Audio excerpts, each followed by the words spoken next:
They left us. Just like that. No warnings, no explanations, nothing. The Galactic Council, that shining collection of the so-called wise and advanced civilizations, turned their backs on Earth the moment things got messy. One minute we were their curious little project, their favorite underdog species who got a seat at the table. The next, we were nothing, abandoned, ignored, blacklisted. It started with the outbreak wars, a viral weapon spread across 3 systems, billions infected, millions dead in days. We didn't make the virus, hell, we didn't even have the tech to, but somehow, we were blamed. The Council said it was a containment decision, that Earth was too unstable to remain a part of the galactic community. They sealed off our jump gates, cut our comms, and imposed tech lockdown protocols. And just like that, we were alone. People panicked, economies crashed, nations turned inward, desperate to survive the sudden loss of alien tech that had powered everything from medicine to food production. Earth fell into chaos within weeks. But humans, we don't go quietly. We adapted. Not because we wanted to, because we had to. The Council thought we'd destroy ourselves. They expected riots, famines, extinction. Maybe they even hoped for it. That's what pissed us off the most. Not just the betrayal, but the arrogance. The way they assumed we were beneath survival without their guidance. They forgot what we're really made of. It started in the shadows. Underground labs, rogue scientists, tech salvaged from old black market alien traders. And then came the Genesis Directive, a global effort to stop waiting for aliens to give us power and start building our own. It wasn't about peace anymore. That dream died with the betrayal. It was about strength, about never letting another species decide our fate again. 2 years in, Earth changed. We were no longer the naive species trying to impress the galaxy. We were angry, focused, brutal in our determination. The first real breakthrough came from what was left of the Atlas Institute in Siberia. They built something different. Not a weapon, not exactly. They called it a singularity engine, a power source strong enough to light a planet, and flexible enough to power anything from drones to space warships. Pure human design. No alien parts, no council permissions. And the second breakthrough? That was darker. Project Echo. Genetic acceleration, controlled evolution. We stopped waiting for nature to catch up and started rewriting ourselves. Stronger bodies, faster reflexes, mind-to-machine interfaces. And with every step, we stopped looking like the humans the galaxy once knew. There were protests, sure. Some people still believed in peace, still believed we could fix things. But they were quiet voices in a world getting louder with rage. I was there when the first Earth-forged warship launched from the Mars dry docks. It wasn't pretty. It wasn't sleek like the Council's designs, but it was solid, deadly, ours. We called it Vengeance, because that's what it was, a message. We weren't coming back to beg for peace. We were coming to take what we were owed. They didn't see us coming. By the time Vengeance reached the edge of the Valari Expanse, a stretch of Council-protected space that once denied Earth access, we had already disabled 3 silent sentries and a long-range comm relay. Quiet, clean, not a single alarm raised. The ship's AI, nicknamed Wraith, ran dark mode operations smoother than anything they'd ever built. That's the thing about humans. When we get serious, we learn fast. I stood on the bridge, watching the stars blur past. It felt surreal. 2 years ago, I was an officer in a UN peacekeeping fleet. Now I was second in command on a warship designed to terrify civilizations older than our species' entire recorded history. "Target in range," said Juno, our weapons officer. Her voice was calm, steady. Too steady for someone about to fire on a diplomatic station. That was our first real strike, a council node. Small, unguarded, but critical. The kind of station that quietly managed regional policy, supply lanes, refugee traffic. Symbolic more than strategic. We didn't want strategy. We wanted them to know we were still here. "Lock fusion lance on primary tower," I ordered. Captain Reyes didn't say a word. She just nodded. And Juno pulled the trigger. The lance tore through space like a sunbeam, and the station exploded in a blaze of white and orange. No chance for evacuation, no survivors. We weren't proud of it, but we were beyond pride now. This was about power. Within hours, the Council knew. And oh, they panicked. We intercepted transmissions, frantic, fearful, scrambling to understand how primitive humans had managed a successful strike against their infrastructure. Their arrogance had blinded them for so long, they assumed we were still struggling to purify drinking water. But we had done more than catch up. We had surpassed them in the one thing they feared most: weaponization of will. The next few weeks were a blur of skirmishes. Vengeance was just one ship, but it was a ghost, jumping in and out of slipstreams, striking fast, then vanishing. The Council couldn't trace us, couldn't predict us. They weren't used to fighting enemies with no central command, no bureaucracy, no hesitation. Back on Earth, news of our success turned into fire in people's veins. Recruitment surged. Factories ran non-stop. The Genesis Directive moved into Phase 2, reinforcement.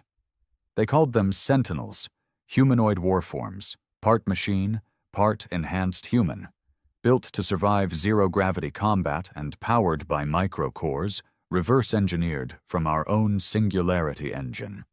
The first Sentinel deployment happened during the siege of Karath Station, an old Council defense post now controlled by the arrogant Zathari species. Cold, insectoid things who once told Earth's ambassador we were barely conscious primates with a taste for violence. We never forgot that. The Sentinels landed without warning.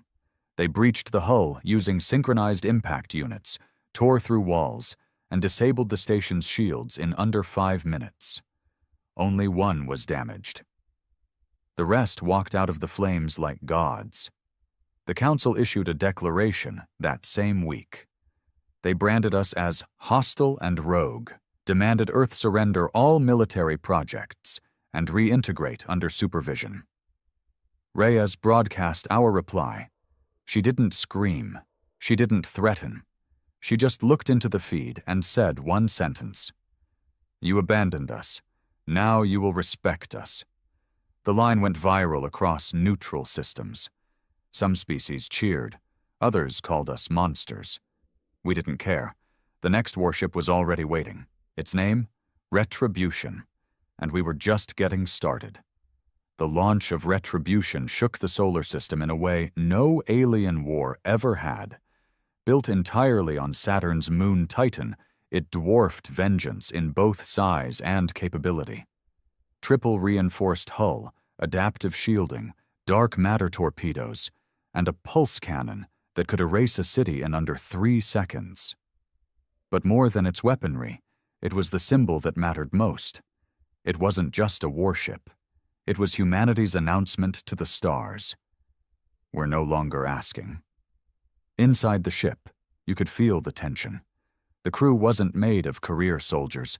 These were survivors, engineers who lost their families when the Council pulled support from medical stations, refugees who lived through power grid collapses, orphans who had never seen a sky without smoke.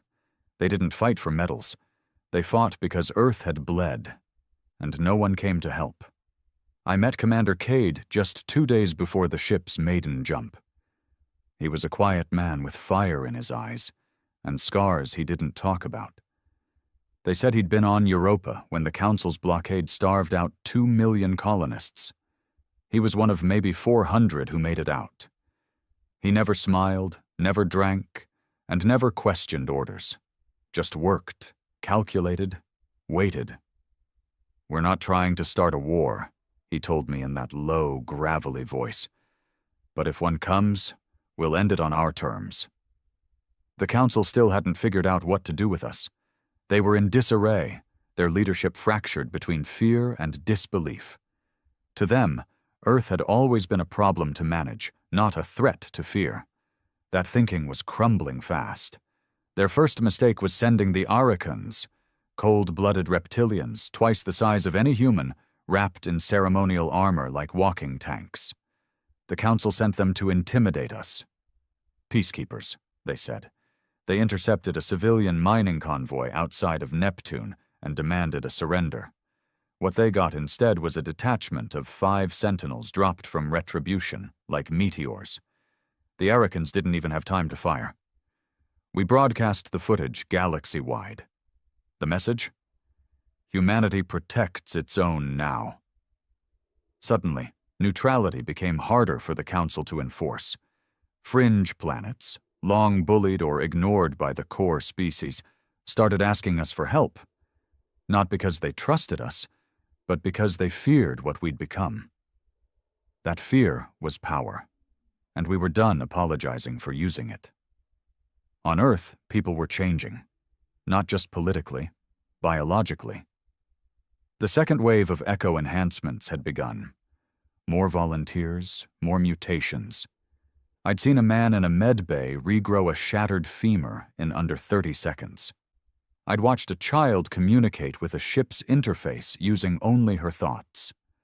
Some said we were losing our humanity, that we were becoming the monsters the Council feared. Maybe we were. But after being abandoned, ridiculed, nearly erased, what did humanity owe anyone? Retribution's first mission came 3 weeks later, not a strike this time, a reclamation. Alpha Prime, an Earth-aligned station seized by the Council 2 years ago, turned into a surveillance post. It had been built by human hands, funded by Earth, operated by our people, until they locked us out and filled it with Council tech. Commander Cade led the charge himself. No diplomacy, no warnings, just 5 minutes of thunder. We breached its outer shell with kinetic hammers, disabling their gravity core and draining their shields.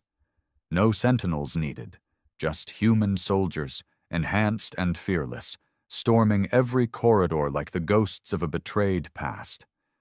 No one survived on their side. And we didn't take prisoners. We raised Earth's flag in the command deck and streamed it to every Council world. That night, the Council met in emergency session. They accused us of war crimes. We didn't respond, because they never responded when we cried for help. The stars had long belonged to the arrogant and the ancient. Now they were hearing a new name whispered in the shadows. Earth. Not the weaklings of old, not the planet that begged for inclusion, but the species that rose from ashes and built fire. And that fire was just beginning to spread. They tried to negotiate. After Alpha Prime fell, the Council couldn't keep ignoring the bleeding. They sent an envoy ship, gilded and soft, full of words and warnings. The ship hovered just outside Earth's orbit, broadcasting pleasantries wrapped in threats. They spoke of unity, of compromise, of reassimilation under conditional terms. Commander Cade didn't even bother responding. He let Retribution charge its main cannon, aimed it at the envoy's shadow, and left it sitting there, glowing like a coiled serpent. It was a message. Talk soft all you want, but come one step closer, and we bite. The envoy turned back, humiliated. Behind closed doors, we heard the Council was furious. Their pride had been shattered, their narrative ruined. The galaxy's media once painted humans as brash, backward, unstable. But now? Now we were the fire everyone whispered about, the spark-lighting old wounds in places the Council thought were fully tamed. Rebellion started breaking out in the fringe systems, mostly small, mostly crushed quickly.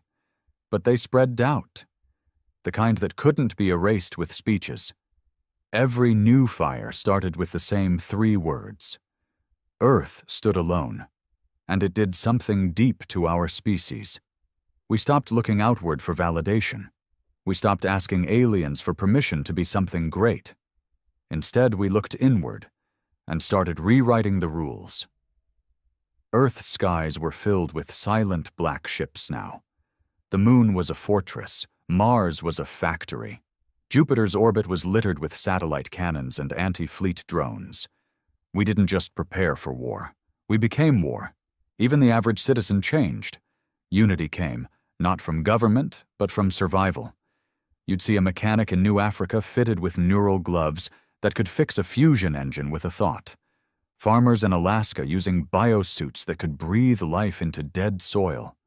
Children learning orbital tactics before algebra. The old Earth, the divided one, the hesitant one. That Earth was gone. But not everyone was ready to accept it. Reyes received a transmission from an old ally, Admiral Thale, one of the few non-human council members who had once argued for Earth's inclusion. A Ivanti, slim, six-limbed, all silver skin and soulful eyes. He begged for peace, said the council was ready to make real changes this time. "We see now," he said in his strange, melodic voice, "what humanity is capable of. Let us not escalate this further. You have made your point." Cade watched the message in silence. Then he shut it off. I asked him later why he didn't even reply. He looked at me, tired but sharp as ever, and said, "They only understand dominance. And we're not done teaching." Our next target was different, not strategic, not military. Karthal, one of the oldest council homeworlds, a jewel of architecture, knowledge, diplomacy.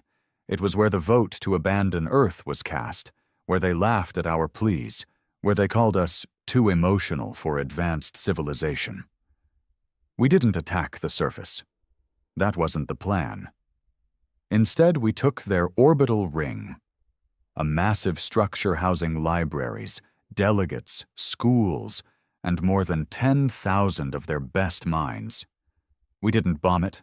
We took it, sealed the exits, disabled the communications, jammed every emergency frequency. Then we opened a wide-band channel to the entire council. Reyes herself delivered the message. "This isn't conquest," she said coldly. "This is justice, for every child who died in darkness, for every call that went unanswered, for every life you dismissed as unworthy." The council scrambled, of course.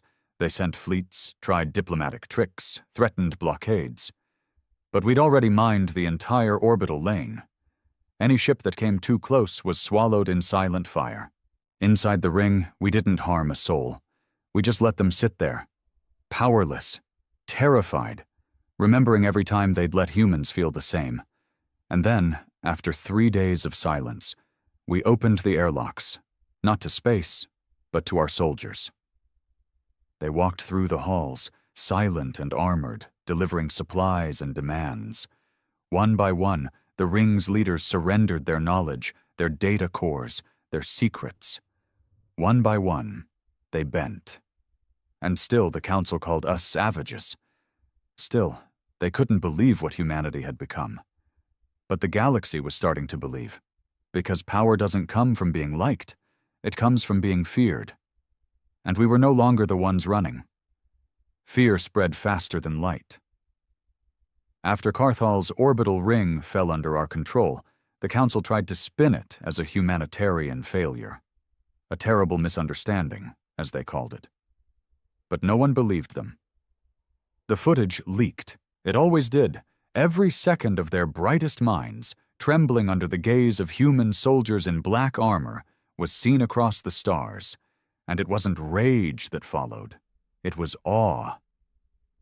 Because for the first time in centuries, the Invincible Council had been humbled, without a single shot fired inside that ring. Some species called us tyrants. Others started reaching out in secret. Small colonies on the edges of council space, ignored, underfunded, dismissed for being too poor or too remote, began to ask for our protection. Not because they loved us, but because they saw in us something no one had ever seen in the council. Consequences. We didn't protect for free, though. Earth had changed. And our mercy had a price. For every world that wanted our shield, we demanded their silence. No loyalty to the Council, no interference, just quiet allegiance and open doors when the time came. And one by one, they agreed. That was how the Black Chain started.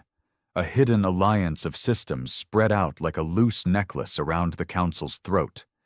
Each link strong enough to hold just long enough, each one just loyal enough not to betray us. On Earth, we stopped pretending this was about defense. We were expanding, whether the galaxy liked it or not. The day Leviathan launched was the day I knew we had passed the point of no return. Larger than retribution, slower but unstoppable, Leviathan was a floating fortress, designed not for war, but for occupation. It held cities inside its hull, farms, labs, barracks for 20,000 sentinels.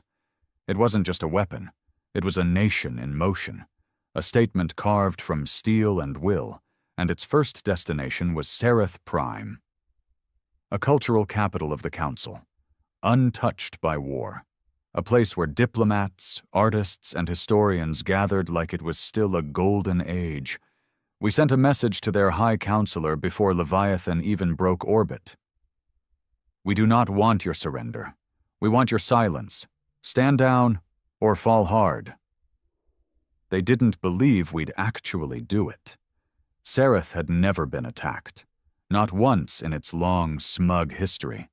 It was protected by legacy treaties, sacred laws, all that diplomatic theater the Council swore by. But we didn't play by those rules anymore. When Leviathan entered orbit, their planetary shield activated. 3 full planetary guard squadrons moved to intercept. Elegant ships, silver and gold, beautiful and doomed. We launched the Eclipse bomb, not nuclear, not biological, temporal. An Earth-made device that folded a local time stream for 6 seconds, just long enough to freeze enemy systems and blind every ship within a 500-kilometer radius. By the time their sensors came back online, their fleet was gone. Leviathan hovered over the capital like a god staring down from heaven. And we didn't fire. We waited. 1 hour, 2, 3. Then their counselors called. They agreed to neutrality, agreed to provide resources discreetly, agreed to open their ports to human vessels. No treaty signed, no ceremony, just quiet defeat. That was our strategy now, not burning cities, but forcing choices. They could resist and be destroyed, or survive and be forgotten. And more of them chose the latter. But not everyone. Deep in Council space, a few species still had backbone. The Avanti, the Dakara, the Varn. They called for a unified strike, a final crushing blow to bring humanity back in line. They began preparing the Omega Protocol, a joint force of 30 ships, 5 elite fleets, and 3 experimental weapons. They called it a peace enforcement armada. We called it a mistake, because we knew it was coming, and for the first time, we wouldn't run. We'd meet them head-on, right in the open, and show the galaxy what humanity had become when peace was no longer an option. They brought everything. The Omega Protocol wasn't just a fleet. It was a message, wrapped in warheads and arrogance. 30 ships, each from a different Council species, old enemies now pretending to be allies. They moved through the stars like an unstoppable wave, heading straight for Proxima Yard, our outermost station, still under construction. They thought they could catch us off guard, that we'd panic, that we'd try to negotiate. But Earth didn't build Leviathan just to hide. We'd been waiting for this, watching, listening, planning. For months, our operatives inside Council space had fed us intel piece by piece. From ship specs to fleet routes, we knew their whole playbook before they ever crossed the Helios line. By the time the first sensor pinged them near Proxima, every satellite had already gone dark. Not from fear, from design. We shut our own eyes, so they wouldn't see where we were looking. And then vengeance, retribution, and Leviathan appeared from the dark like nightmares made flesh, 3 ships, human-built, covered in black alloys that didn't reflect light, didn't make sound. Death, quiet, and waiting. The Omega Armada expected a space battle. What they got was a trap.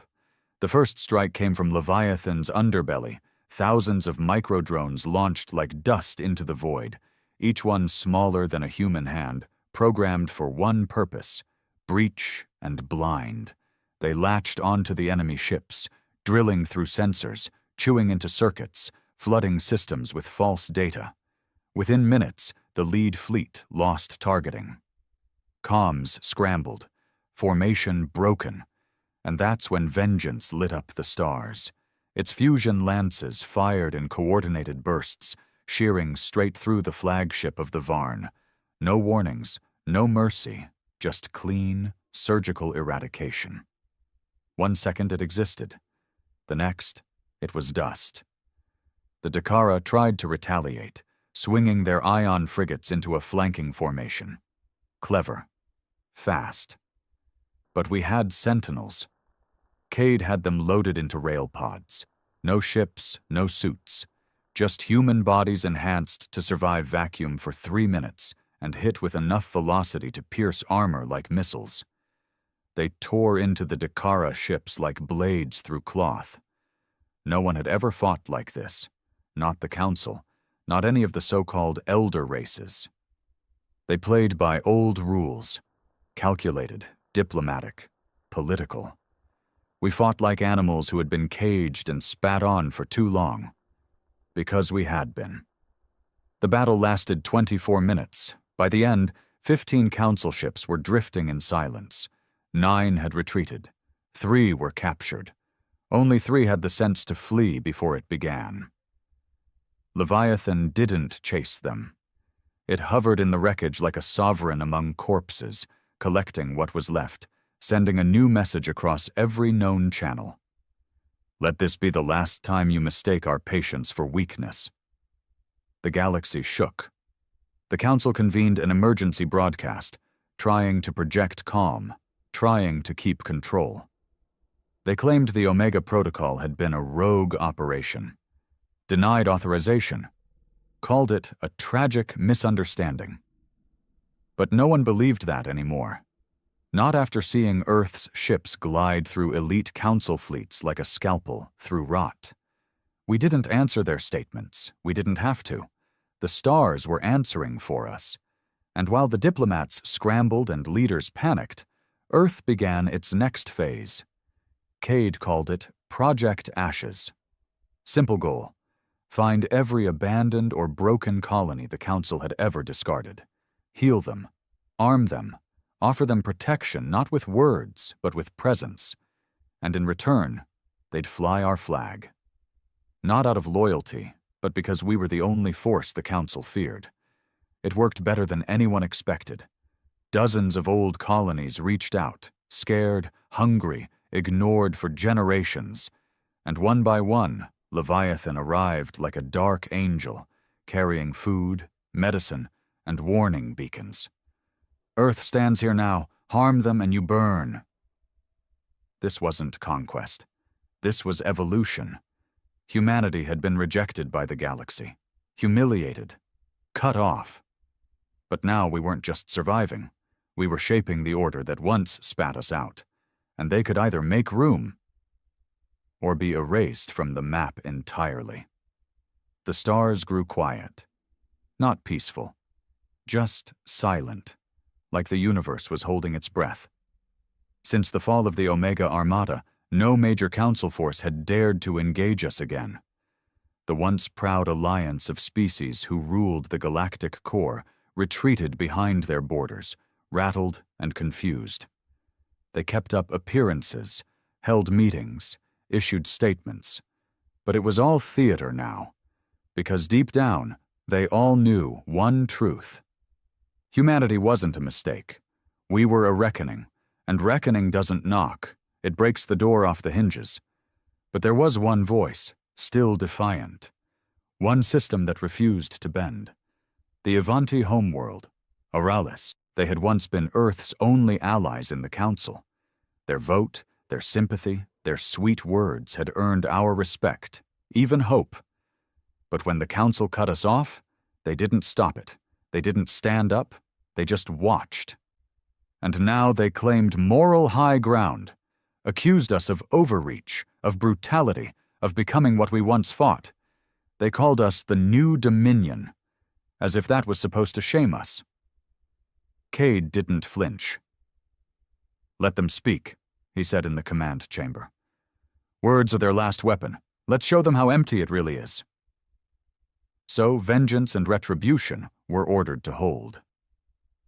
Leviathan set a new course. Oralis. This wasn't about conquest or destruction. It was about closure.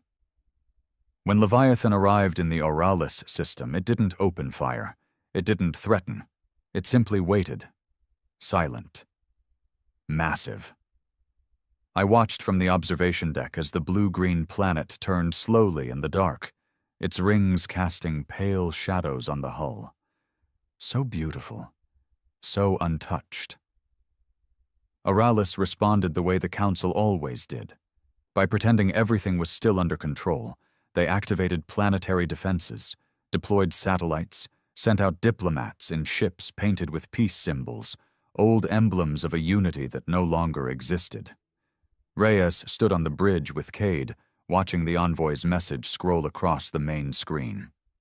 "Let us speak with clarity, not violence," it read. "Let us return to reason." But Earth was done with reason, so Reyes sent a different kind of reply. A shuttle, not full of soldiers, full of names. 50,000 names etched in steel. Civilians, children, engineers, scientists, all the people who died after the Council cut Earth off during the outbreak wars. Not warriors, not threats, just people, dead from neglect, indifference, silence. That shuttle descended slowly, unarmed, unmanned. It landed in the center of Oralis's Unity Plaza, and when their guards approached, the hatch opened automatically. Inside was one message. "This is who you let die. Speak their names before you speak to us." The broadcast reached billions. Across every system, every news feed, it was raw, ruthless, and honest. And that honesty hurt them more than any weapon could. That night, 1,000 systems turned away from the Council. Not toward Earth, not yet, but away from the lie they'd believed in for so long. The Council tried to counter with more propaganda, but it fell flat. Their power was fading, not just militarily, but morally. Their entire identity was crumbling. And in the middle of that collapse, Earth made its move. We didn't conquer. We invited. We sent envoys, not with demands, but with solutions. Need energy? We'll send singularity cores. Need security? We'll send sentinels to patrol your skies. Need food, medicine, power, peace? We are here now. No votes, no approval, no conditions. Only one promise: we will never abandon you. And that promise, whispered across the dark between stars, broke the last grip of Council control. Rebellions sparked like wildfire. On Denari, civilians overthrew their own planetary governor and replaced him with a human-trained scientist. On Jorith, soldiers laid down arms and raised Earth's banner, begging for integration into our Black Chain Alliance. And in the quiet corridors of the crumbling Council's chamber, whispers turned to panic. "They're not just fighting anymore," said one alien delegate. "They're replacing us." Because that's what we had become. Not rebels, not victims, not even conquerors. We were the new center, and in the shadow of Leviathan, the galaxy had a choice: follow us or vanish. It didn't end with an explosion, not with a declaration, not with another battle in space or fleets colliding in fire. It ended in a whisper. The day the Council fell was colder than we expected, not in temperature, but in spirit. Because for all the hatred we carried, all the rage and purpose and fire that had brought us this far, when the dust finally settled, there was no joy, no victory speech, just a silence that spread across the stars, deeper than any void. The last council broadcast came from their central moon station, Araxis Prime. A dying place, cracked from years of neglect, orbiting a fading red sun. The message was short. No fanfare. No apology. We relinquish governance of galactic affairs. The era of council rule has ended. That was it. After thousands of years, they simply let go. Not because they wanted peace, not because they saw reason, because they had no choice, no fleets left, no economy, no influence. Their allies were gone, their legacy shattered. The people of the galaxy, the ones they forgot, ignored, or ruled from above, had found something else to believe in.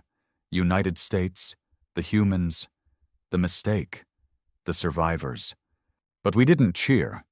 There were no celebrations on Earth, no parades on Mars, not even in the colonies we'd liberated, who now flew our flag in silence. Instead, the galaxy took a breath, a deep, uncertain breath, because power had shifted, and no one, not even us, knew what came next. Commander Cade stood before the assembly on the moon city of Tyros, now the de facto capital of the new alliance. He didn't wear a uniform, didn't even raise his voice. "We didn't come to rule," he said, his voice dry and hard. "We came because no one else did, and we stayed because we remember what it feels like to be forgotten." The assembly chamber, a ring of voices from 100 liberated worlds, listened in stillness. Even the ones who had feared us, even the ones who once fought us, because whether they liked us or not, they believed us. And belief in this new galaxy was more powerful than any weapon. Reyes stood next to him, arms crossed, eyes heavy. She'd lost so much along the way. A brother to the virus, a son to starvation during the blackouts. She wasn't interested in thrones. She wanted justice.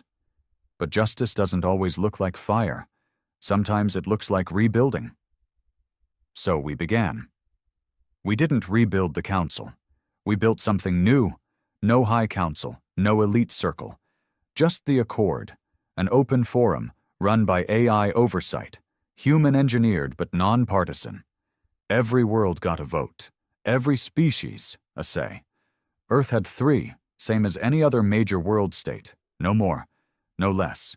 It was messy, loud, democratic in the worst and best ways. And it worked, because fear may have won us the war, but fairness would win the peace.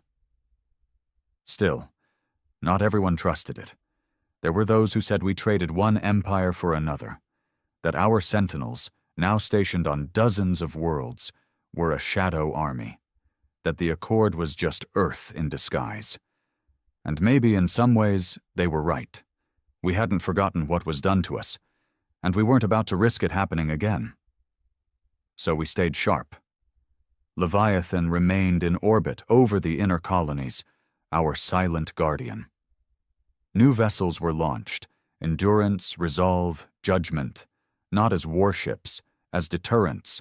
We called them peace anchors, but make no mistake, they were armed, because peace without strength is just a pause before the next betrayal, and we would never be betrayed again. Back on Earth, something strange happened. For the first time in our history, there were no wars, not between nations, not over resources, not even over ideology, because humanity had faced something larger than itself, had been exiled, mocked, nearly erased, and survived, and survival breeds unity. Africa became the center of agricultural recovery, its deserts now green with vertical farms powered by singularity reactors. Asia became the engine of infrastructure, rebuilding colonies and crafting orbital cities.